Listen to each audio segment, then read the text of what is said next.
ભારત આઝાદ થયું તે પહેલાં ડાંગની અંદર 14 રાજાઓનું શાસન ચાલતું હતું અને ત્યારે ડાંગની અંદર આશરે વસ્તી જોવા જઈએ ને તો 50,000ની વસ્તી હતી. તેનું ક્ષેત્રફળ જોવા જઈએ તો 1764 ચોરસ કિલોમીટરનું હતું. હવે મિત્રો અહીંયા જોઈએ કે જે ડાંગ છે એની અંદર બોલાતી હતી તે ભાષા હતી ડાંગી, પણ આ ડાંગી ભાષા એ ક્યાંક ને ક્યાંક મરાઠી જોડે મળતી આવતી હતી અને તેથી જ જ્યારે ગુજરાત અલગ બન્યું તે પહેલાં બૃહદ મુંબઈના જે પહેલાં પ્રધાન હતા અને તે કોણ હતા તો બાબા સાહેબ ખેર. આ બાબા સાહેબ ખેર અને મોરારજી દેસાઈએ એવી માંગણી કરી કે ડાંગને મુંબઈની અંદર જોડવામાં આવે, પરંતુ આપણા ગુજરાતને ગુજરાત પ્રાંતિક સમિતિ દ્વારા તેનો વિરોધ કરવામાં આવ્યો અને જ્યારે 1 મે 1960ના રોજ ગુજરાત અલગ બન્યું ત્યારે ડાંગને પણ ગુજરાતની અંદર જ સમાવવામાં આવ્યો હતો. હાલ પણ ડાંગના જે વંશજો હતા એટલે કે જે રાજાઓ હતા તેના વંશજો અત્યારે દરબાર ભરે છે અને તે દરબારને શું કહેવામાં આવે છે? ડાંગ દરબાર. રાજસ્થાનના સિહોરી જિલ્લાનો આબુ તાલુકો ક્યાંક ને ક્યાંક સંસ્કૃતિની દ્રષ્ટિએ અને ઇતિહાસની દ્રષ્ટિએ ગુજરાતને મળતો આવતો હતો અને તેથી જ આબુને પહેલાં તો ગુજરાતના બનાસકાંઠામાં સમાવેશ કરવામાં આવ્યો, પરંતુ પાછળથી ઓક્ટોબર 1956માં આ જે આબુ છે આબુને રાજસ્થાનમાં સમાવેશ કરવામાં આવ્યો હતો અને હાલ વર્તમાનમાં પણ આબુને રાજસ્થાનમાં જ સમાવેશ કરવામાં આવે છે.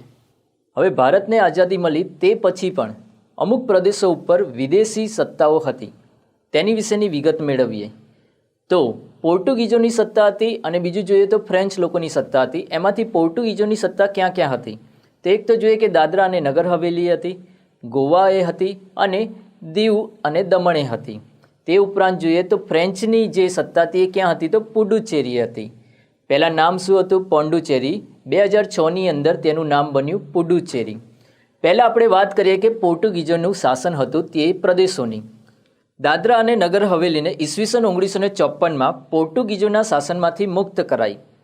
અને યાદ રાખજો ખાસ કે 10મો બંધારણીય સુધારો, આ બંધારણની વાત આવી છે કે કયા સુધારા દ્વારા? તો 10મો બંધારણીય સુધારા દ્વારા 1961ની અંદર દાદરા અને નગર હવેલીને કેન્દ્રશાસિત પ્રદેશ બનાવવામાં આવ્યો હતો.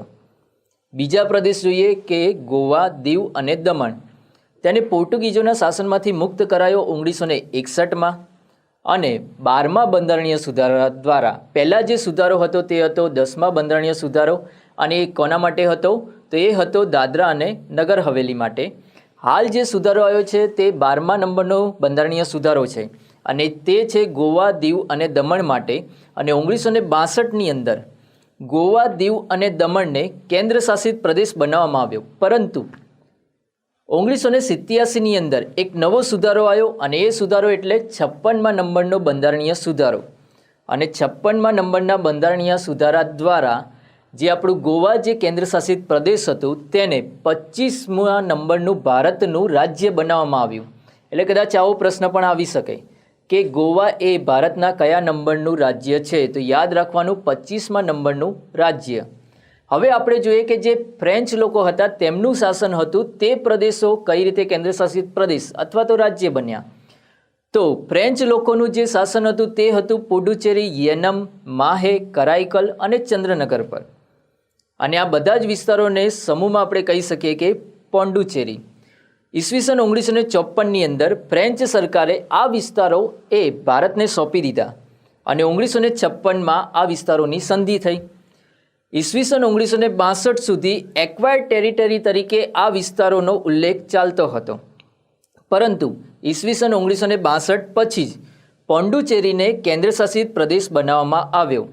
આના માટેનો જો બંધારણીય સુધારો યાદ રાખવો હોય તો તે હતો 14મા નંબરનો બંધારણીય સુધારો.